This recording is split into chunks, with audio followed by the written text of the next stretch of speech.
the Mullen brothers. Who are they? They're dicks. Thanks. No, like private eyes, detectives. Don't you see? They wrote themselves in as the heroes of their own books, like Sam Spade or Philip Marlowe. When I came in to do Charmed for the first time, by chance I was handed the script Charmed Noir. I don't. I've never seen him before in my life. Because it was my first episode of Charmed, and Charmed had been around at that point for over 6 years, I was a little bit concerned about how much the producers would let me do outside of what Charmed would normally look like. So I spoke to them about it. I said, I have some very specific ideas if you're willing to really, let this fly and have some fun with it. And they said, go for it. And the first thing they had to do was go to the network and get approval to air black and white, which doesn't happen a lot.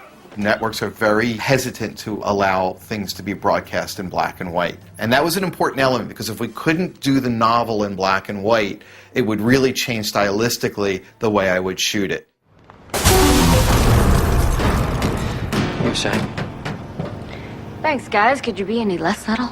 So once they agreed to go to black and white, I could then adopt a very, very specific film noir look to what I was going to do, and they gave me permission to push that way past any reasonable limit, which is why it was so much fun to watch and to shoot.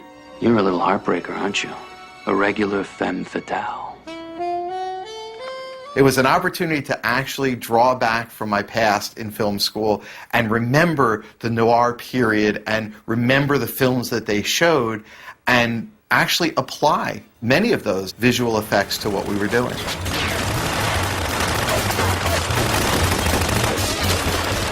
I had worked very closely with the director of photography. We were very interested in making sure that although we were shooting in color and we were going to take the black and white out, that the lighting would support the finished look in black and white. We just got to do something completely different. The camera angles we were doing, taking a camera up over a ceiling fan for a shot. Everybody involved had a great time with it. Everyone in the period costumes, all the cars, and then just the campiness of what it was that we were doing, and they completely embraced it and had a ball. Miley? No, don't! For Witch's Tale, this was a key moment in the history of Charmed because we were moving to Sunday night, and we knew we had to come out with a splash. So from the studio on down, we were going to do everything we could to make this the best possible episode.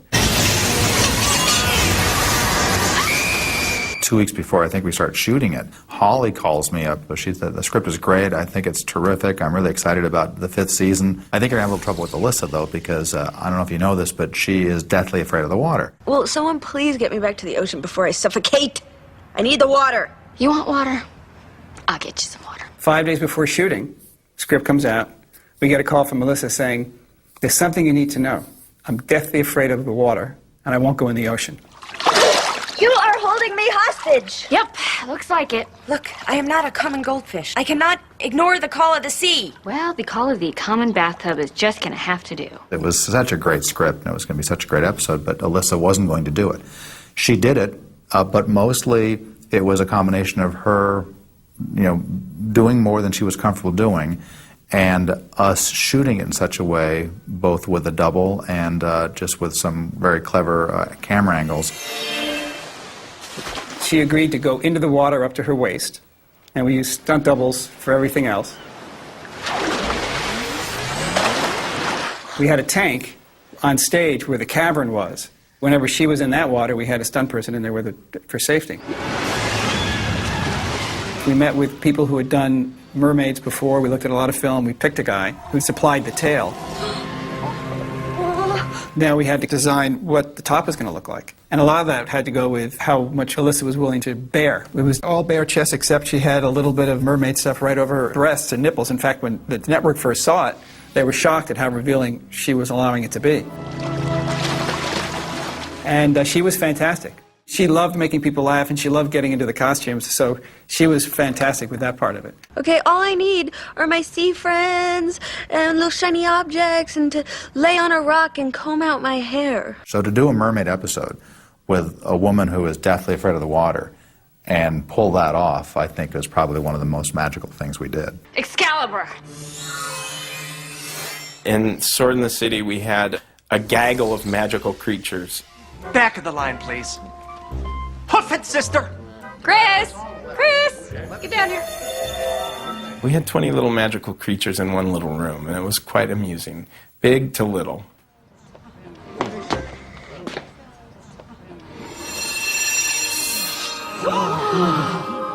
Wow.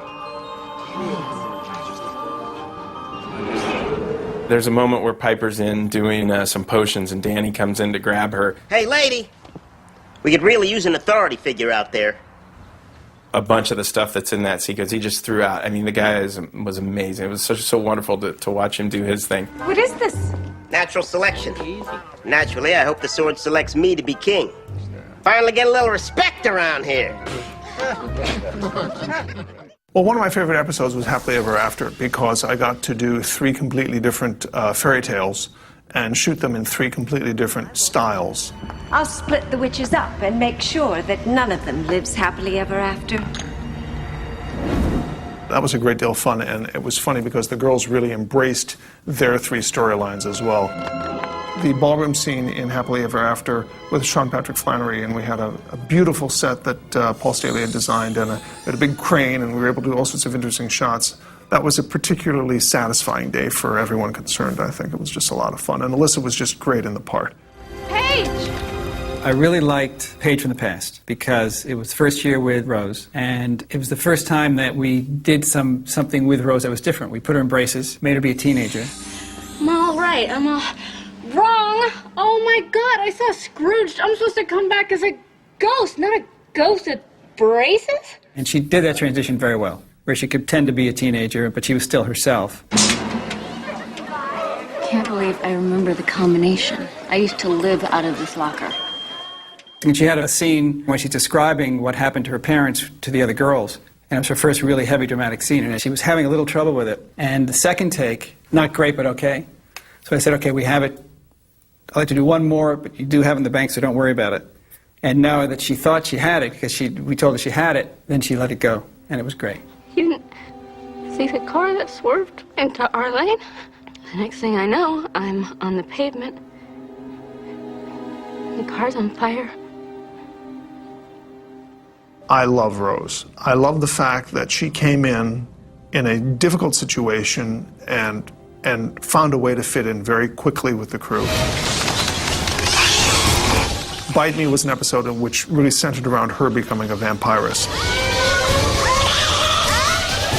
I asked her to do things like hang upside down from a trapeze at a certain point, and things that other people were concerned that she wouldn't do, and she absolutely did them. She became a very integral and important part of the show, as is evidenced by the fact that she was there for 5 seasons.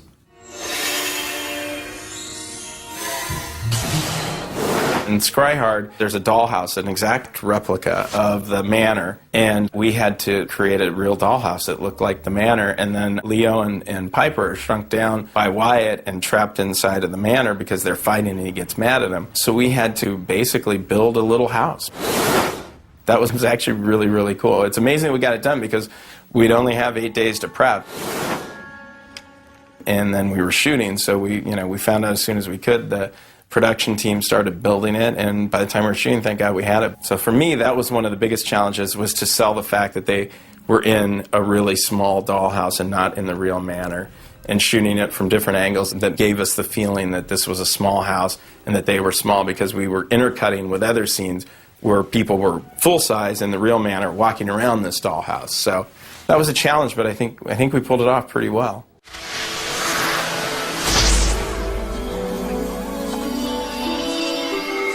I think that the Blair Witch Project was one of the more challenging episodes and one of the more satisfying episodes. I remember getting the script on that and thinking, how are we going to pull this off in 8 days? Because it is so massive. There were so many effects in that show.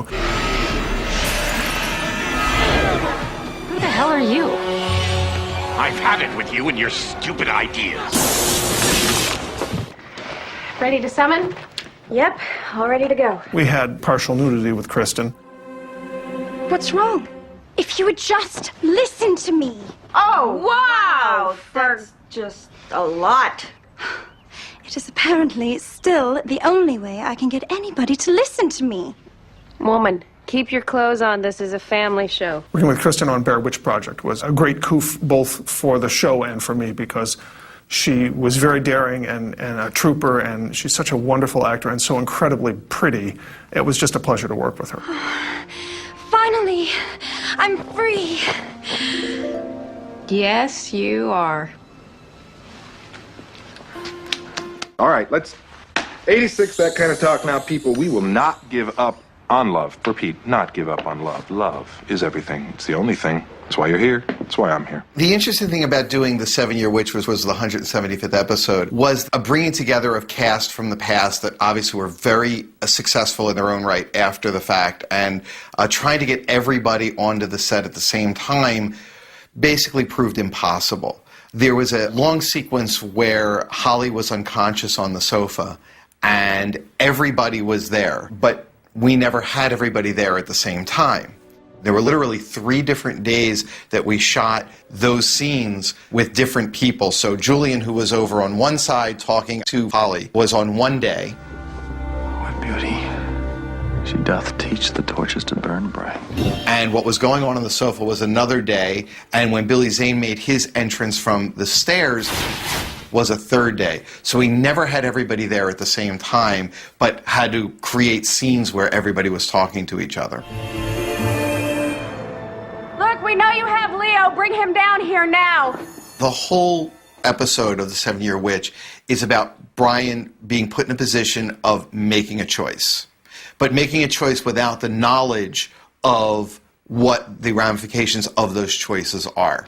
And ultimately, his choice to jump off that bridge, he doesn't know that that's going to get him back to Holly, but he knows it's what his choice is to choose that over staying where he was. No elder has ever done that before. You take away my family and I will. This is about you making a choice. That is the dilemma, and that is the crossroads that he faces. There's a shot where the girls catch up with him. We did a high shot over the truck as it stopped. It was right at a crossroads, and then he's told, this is where you have to decide what to do. You need to make a choice. Every man does. I know. And it's not directly referenced to the fact that it is a crossroads, but it's in there. If you're going to be on a series for many, many years, it can get pretty darn boring if they're doing the same thing every week. Well, that was never the case on Charmed. Every week it was completely different, whether it would be bats or vampires and the warlocks. It was never the same. So each week you had the arc with the girls' dramatic lives, which was fantastic. Thank you, guys. On top of that, you mix in the demons and the warlocks and the fireballs, and you have a nice stew of fun.